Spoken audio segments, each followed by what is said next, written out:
All right. So right at the tail end of the Sermon on the Mount, after Jesus is done, you get this reaction from the crowds. It's Matthew chapter 7, verse 28. And it just says the crowds were astonished by Jesus. So let me ask you a question. When you think about Jesus being astonishing, what comes to your mind? What are some astonishing things that Jesus did? What comes to your mind? His love. Oh, yeah, he has yeah. Don't get me started on that. That'll take a good hour or two. I think of his resurrection. That's one of the first things that comes to my mind because it has the most impact on me. All the other things that Jesus did, his resurrection is essentially the promise that that's real. This life that he offers, it's only something that's valid so long as Jesus was able to conquer death. If not, well, death is our end too. But since he was able to conquer death, that means that we have hope. All of the promises he offered is filtered through the fact that Jesus got up from the grave and he ascended on high. When I think of astonishing things of Jesus, I also think of the transfiguration, where Jesus brings a couple of disciples with him up on the mountain. All of a sudden he starts just glowing, radiating light. And then Elijah and Moses show up next to him. Basically the quintessential lawgiver, the quintessential prophet, they're standing right there. And for Jesus' society, the law and the prophets is basically everything you do and everything you believe. Your entire ethics, your entire moral system comes down to the law, and everything that you believe about God comes from the prophets. And here you have Elijah, greatest prophet, before Jesus at least, and Moses, the greatest lawgiver, again, before Jesus. And they're both there, and they're just saying, hey, everything I had to offer, it just points to this guy. He's the one you should follow. When I think of astonishing things about Jesus, I think of Jesus walking on the water. At night, his students were in a boat and trying to cross I don't know why they were trying to cross the lake at night, but okay, why not? But Jesus comes walking, and this is the last thing you would expect. But every one of them got this sense that Jesus, more than just a man, like they felt like God was there walking on the water towards them. And Peter has this audacity to say, me too, can I? And Jesus is like, sure, come on. Not only did Jesus walk on the water, but he's apparently able to transmit and transfer that power to a human being. I'm a human being. I think of astonishing things about Jesus, and I think about the time that Jesus healed a man with dropsy. Dropsy is a very rare disease, but and maybe this healing's not quite as theologically interesting as some of the other astonishing things about Jesus, but if I was back there, this is one of those miracles I'd love to see, just because dropsy affects the body in a really weird way. And I don't want to make light of it, but it's something that the body retains water in an unnatural way. And so your skin ends up becoming just basically a bag of water. So if you're kind of picturing someone with a dropsy and you're picturing maybe just someone who's obese, that's not it. It's not fat. It's not someone who jiggles when they walk. It's someone who sloshes. Picture a human being in the shape of a teardrop or a raindrop, and that's dropsy. And Jesus came and healed this teardrop-shaped human, and now they're human-shaped again. What happened to the water? I don't know. I think it'd be interesting to see that. When I think of astonishing things about Jesus, he raised people from the dead. He summoned money in the mouth of a fish.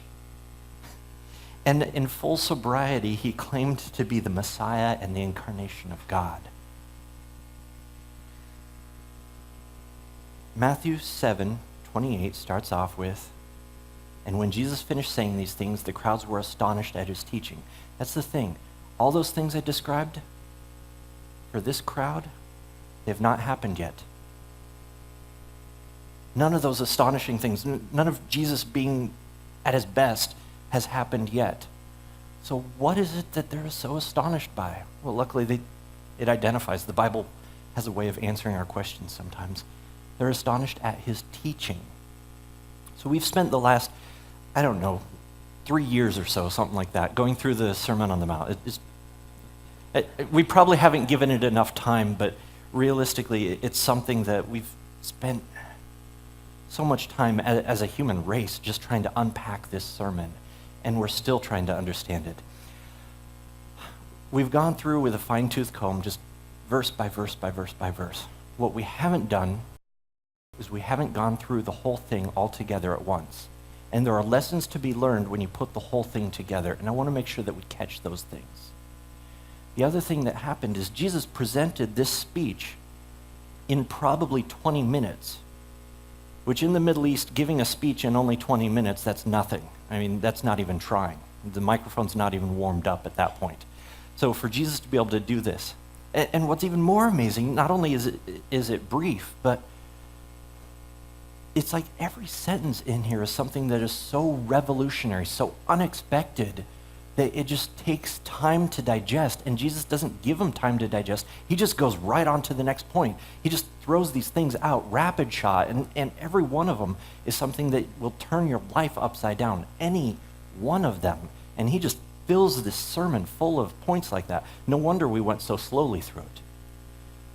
I'm going to go through it quickly. I want to give you that macro view of it. We've already done the micro view, the look, just very fine details. Let's give the macro view of it. All right. So here's how speeches work in the Middle East. They like to frame a speech the same way that they take a journey. You start, you get my side right, you start at home, you take a trip and you encounter some things, and you get to your destination. But you don't live at your destination, you're just visiting.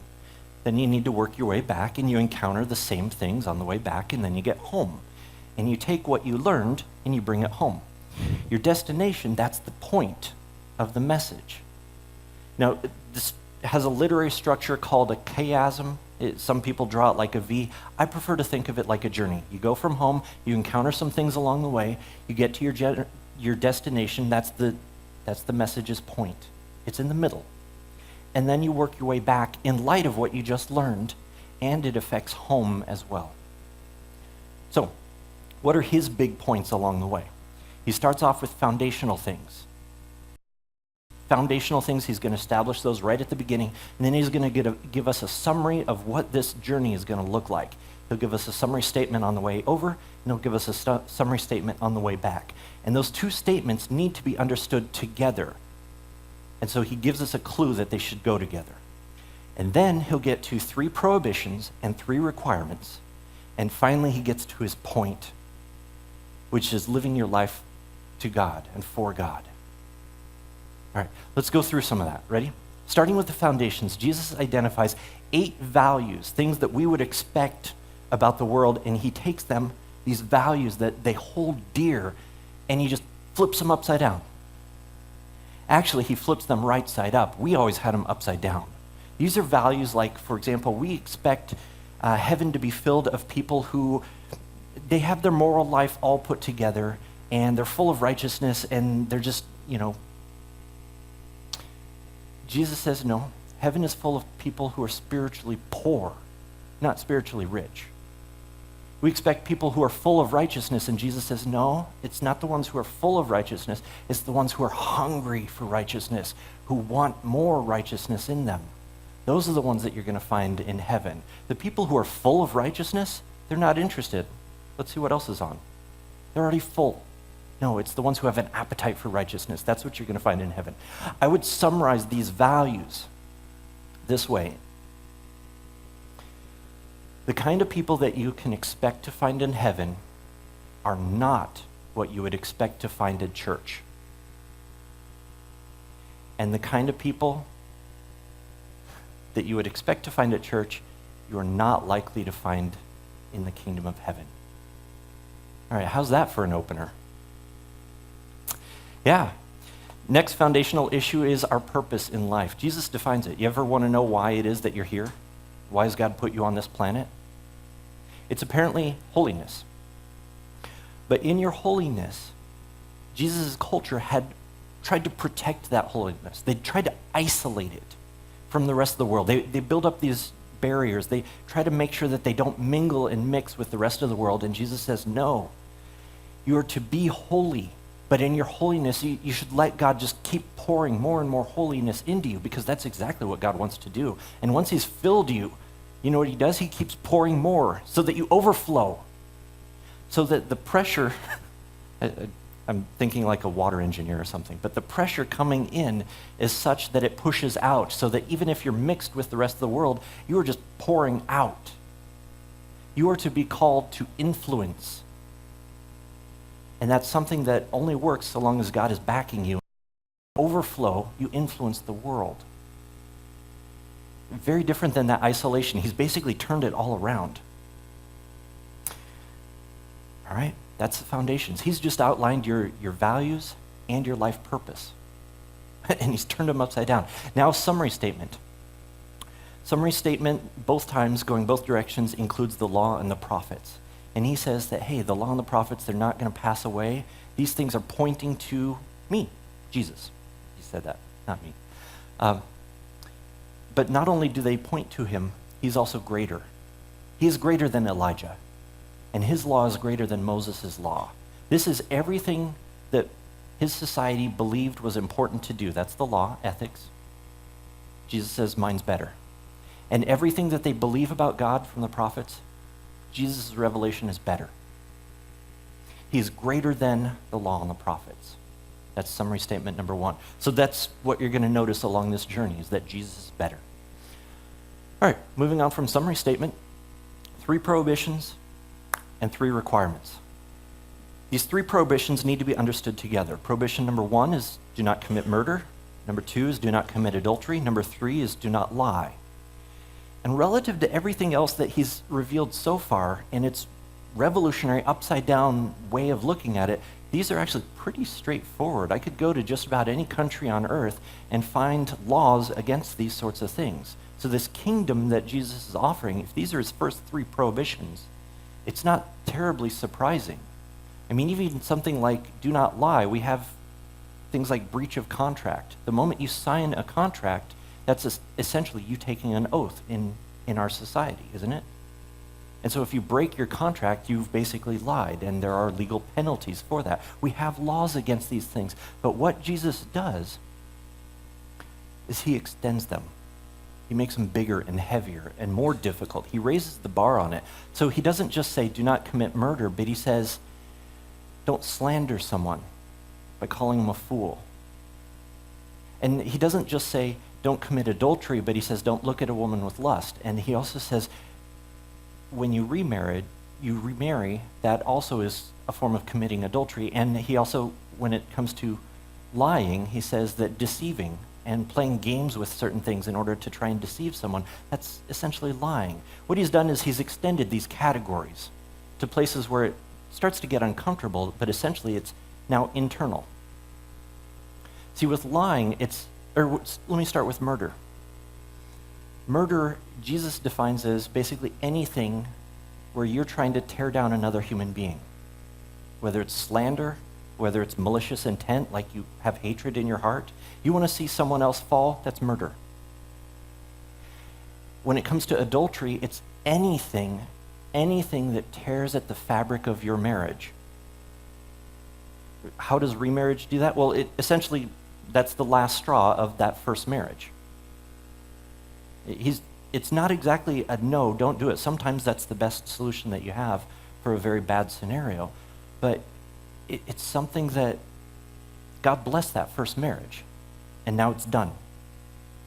Because all along the way, with all 3 of these points, he is calling us to reconcile relationships instead of hatred, holding hatred, dissolving relationships, and he's also calling us to build trust. Those are the 2 big themes throughout these prohibitions. Reconcile relationships, build trust. If you can do those 2 things, then you're fulfilling these. Reconcile relationships, build trust. The other thing is, it's not just measured by what you do with your hands, it's measured by what you do with your heart and with your mind. It's your intention, it's the inside life. And that's something that a human being can't really judge. I can't look at you and judge what's going on inside of you. I can watch your actions and see what that is, and I can judge by that, but I can't judge you internally. And so the only way that we can do that, and the only way that Jesus' law works, is if there's a force inside of you, like, say, the Spirit of God. When the Holy Spirit comes inside of you, then it says, hey, no, we don't do it this way. Because left to myself, I can rationalize just about anything. All right, I spent enough time on the 3 prohibitions. Let's get to the 3 requirements, and this is where it starts getting really deep, because it hasn't been so far. You are required, as a citizen of his kingdom, as a follower of Jesus, to respond to an offense with kindness. If someone offends you, you are required to respond with kindness. Jesus says you turn the other cheek. You walk another mile. You are required to respond with kindness. He says you are required to love your enemies and pray for them. This isn't an option, this is a requirement. And here's where it really gets heavy. You're required to be perfect as your Father in heaven is perfect.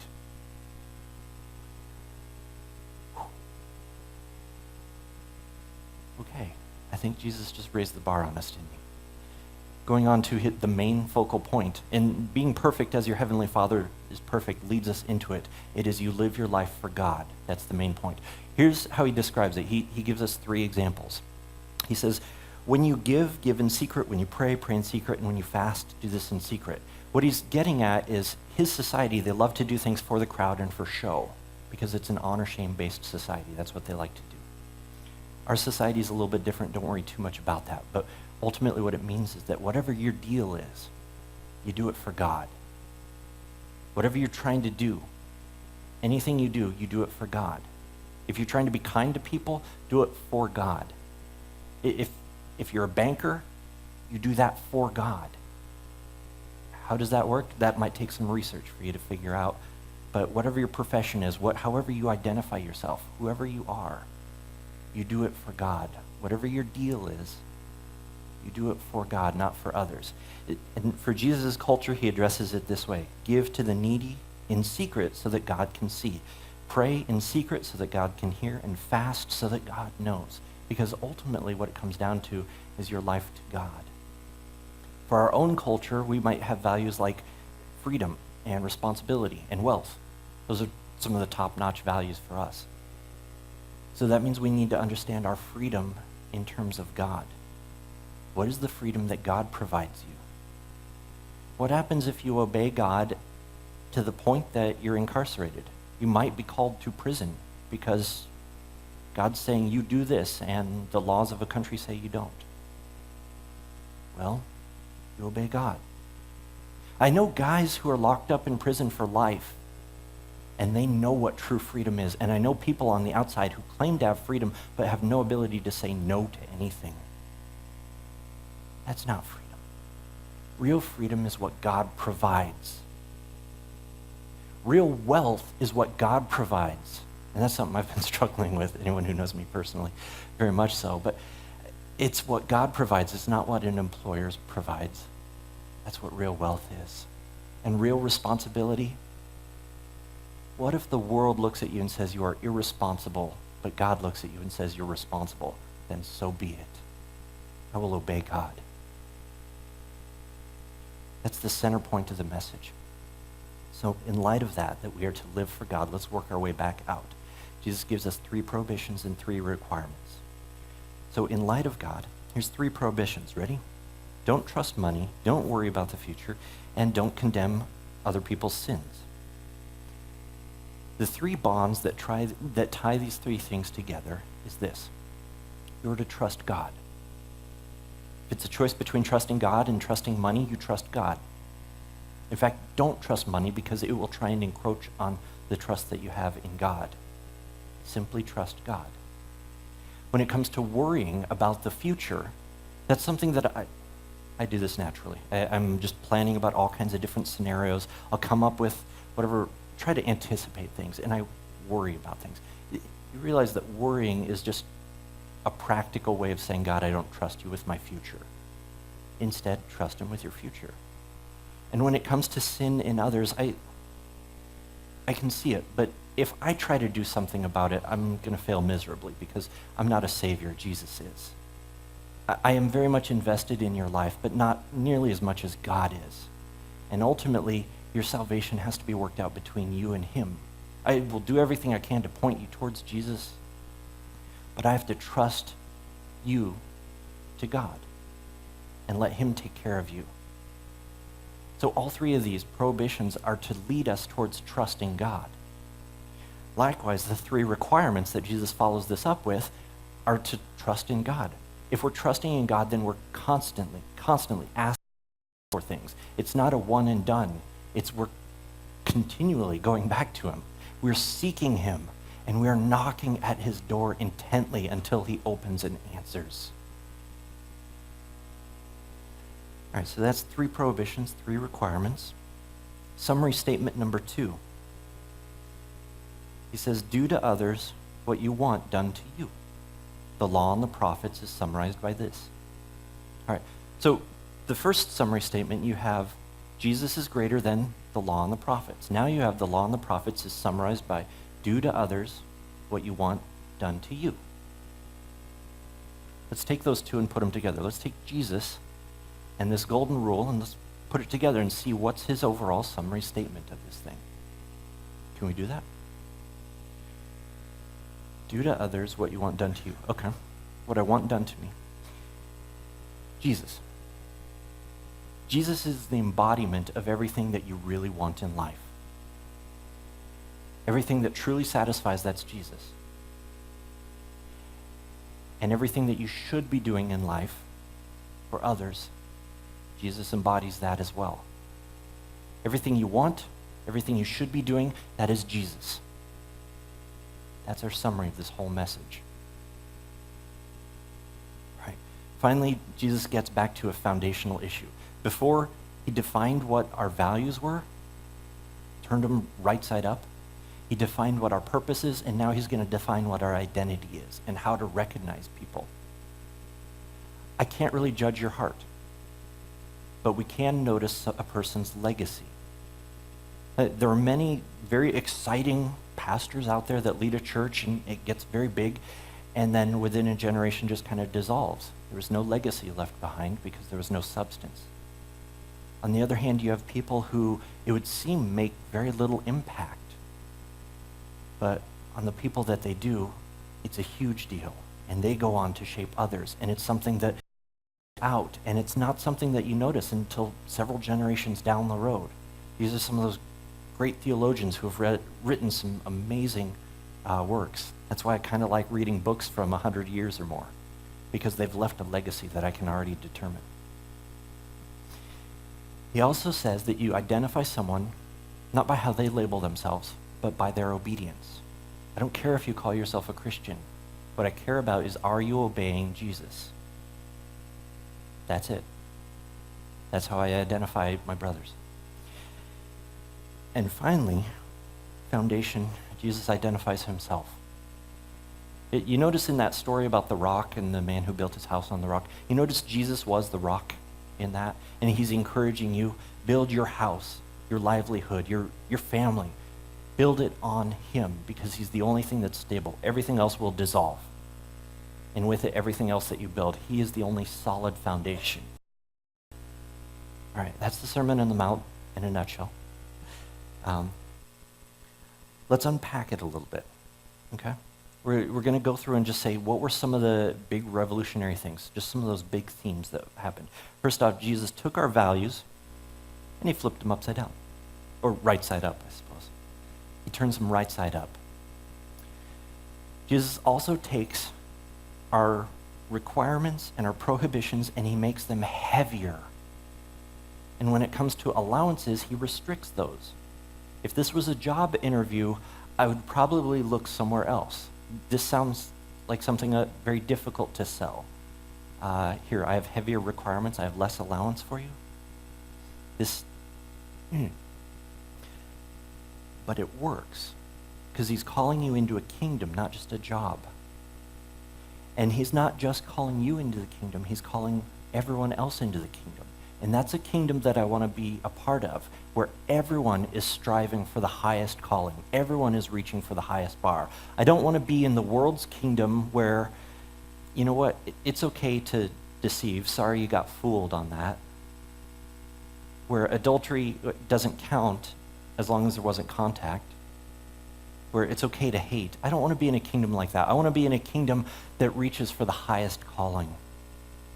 I want to raise my kids in a kingdom like that. Don't you? Jesus also takes what we would normally look at as external things and turns them internal. That's where the new form of governance in his kingdom occurs. It's the Spirit of God living in us and saying, hey, this you should do, this you should not do. It's not me looking to Dan and saying, hey Dan, what do I need to do? Or me looking to the police and saying, hey police, what do I need to do?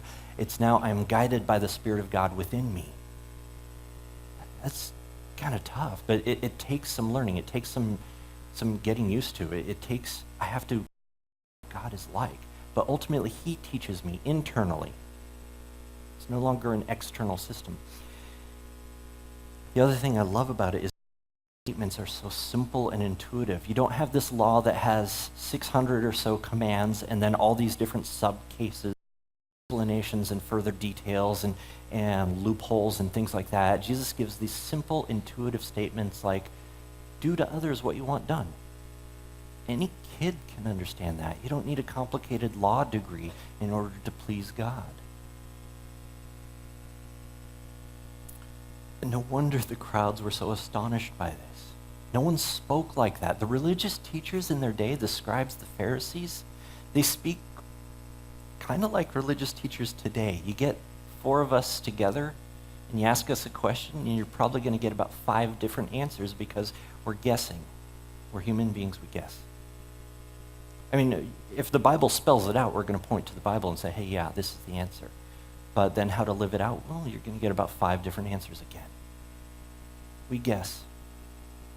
Because we're not God.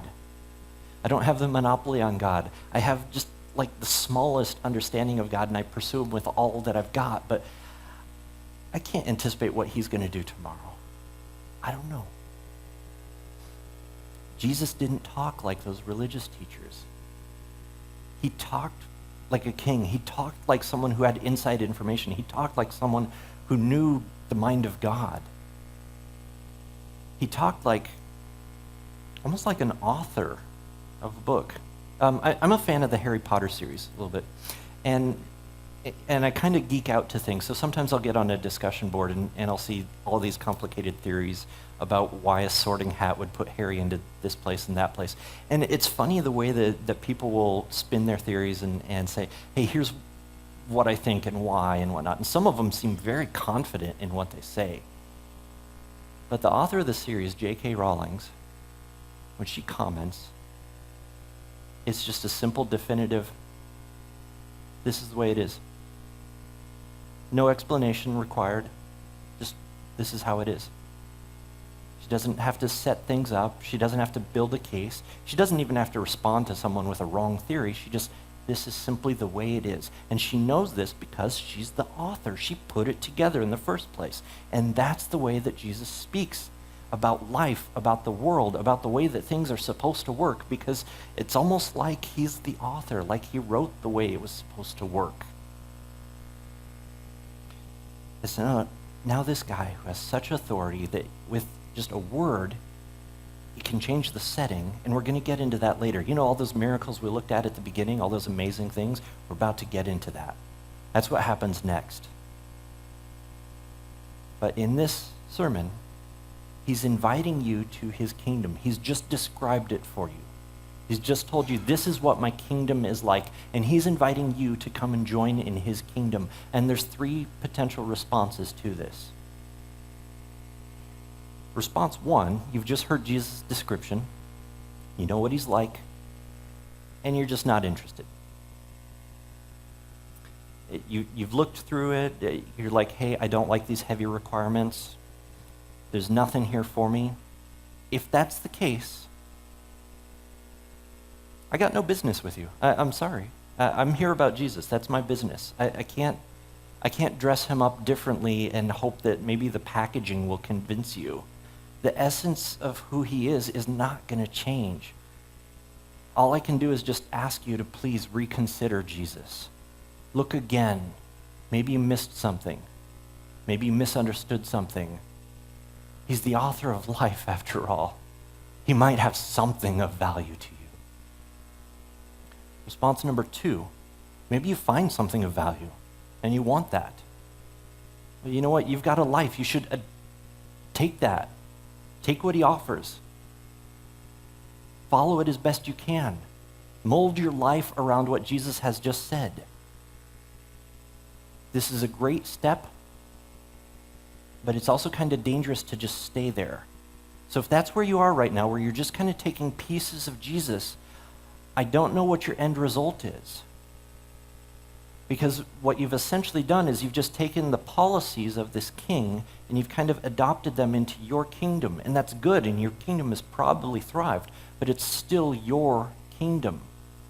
And I imagine that's where most of us are, because there's still other policies that are very much against Jesus that we want to hang on to. I think it might be time to let those go. Maybe it's time to let go of your kingdom and just take his. He's offering a kingdom to you. Why don't you take all of it? You've already found that there are pieces of it that work, and everything that you've tried, it works, right? So why not take the whole thing?